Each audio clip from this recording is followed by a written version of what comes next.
మావా నీకు పెళ్లి ఫిక్స్ అయిందంటగా అన్ని ప్లాన్ చేసుకున్నావా? అన్ని ప్లాన్ చేసుకున్నాను రా. 2 సిమ్లు ఇచ్చేసా. ఇన్స్టాగ్రామ్ వాట్సాప్ డిలీట్ చేసా. పాత ఫోటోలు వీడియోలనే డిలీట్ చేసేసా. అంత క్లియర్. నువ్వు నోరు తెరవకుండా ఉంటే చాలు.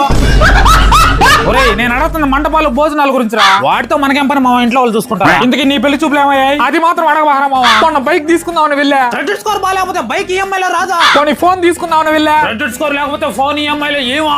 ఆఖరికి పెళ్లి చూపులకి వెళ్ళా. క్రెడిట్ స్కోర్ వెళ్ళినాడు నా కూతురు నేను చూసుకుంటావు నా బట్ట. క్రెడిట్ స్కోర్ లేకపోతే బతుకుండా కూడా వేస్ట్ మావా. చచ్చిపోతాను నేను. అందుకే చెప్పేది అప్పుడప్పుడైనా క్రెడిట్ స్కోర్ చెక్ చేసుకోరా అని. ఊరికే చెక్ చేసుకుంటే క్రెడిట్ స్కోర్ తగ్గిపోతుంటరా? సాఫ్ట్ చెక్ చేసుకుంటే ఏం తగ్గిపోదు. పైసా బజార్ అనే ఒక జెన్యూన్ వెబ్సైట్ ఉంది. దాంట్లో అయితే ఎటువంటి ఎఫెక్ట్ లేకుండా ఫ్రీగా చెక్ చేసుకోవచ్చు. అక్కడే చూడాలి ఇంకెక్కడైనా చెక్ చేసుకోవచ్చుగా. ఎందుకంటే ఎన్నిసార్లు చెక్ చేసుకున్నాను ఎటువంటి ఎఫెక్ట్ లేకుండా చెక్ చేసుకోవచ్చు. పైగా ఇప్పుడైతే పైసా బజార్ వెబ్సైట్ లో క్రెడిట్ ప్రీమియర్ లీగ్ కాంటెస్ట్ జరుగుతుంది మావా. అదేంటి మా క్రికెట్ లీగ్ కాదు. మన స్కోర్ బాగుంది అనుకో ఐఫోన్ లో అమెజాన్ వోచర్లు ఇంకా ఎన్నో గిఫ్ట్లు గెలుచుకునే అవకాశం ఉంది. సో ఫ్రెండ్స్ మీరు కూడా అప్పుడప్పుడు క్రెడిట్ స్కోర్ అయితే చెక్ చేసుకుంటూ ఉండాలి. అలా చెక్ చేసుకుంటేనే మన స్కోర్ లో ఏమైనా ఎఫెక్ట్ ఉందా ఇంకేమైనా ప్రాబ్లమ్స్ ఉన్నా మనకు తెలుస్తూ ఉంటుంది. నా బయోలో పైసా బజార్ వల్ల లింక్ ఇచ్చినాను. దాని మీద క్లిక్ చేసి మీరు ఫ్రీగా అయితే చెక్ చేసుకోవచ్చు. మీ అదృష్టం బాగుంటే ఐఫోన్లు అమెజాన్ వాచర్లు అలాగే ఎన్నో గిఫ్ట్లు పొందే అవకాశం అయితే ఉంటుంది. నా బయోలో లింక్ ఇచ్చినాను. ఒకసారి ఫ్రీగా చెక్ చేసుకోండి.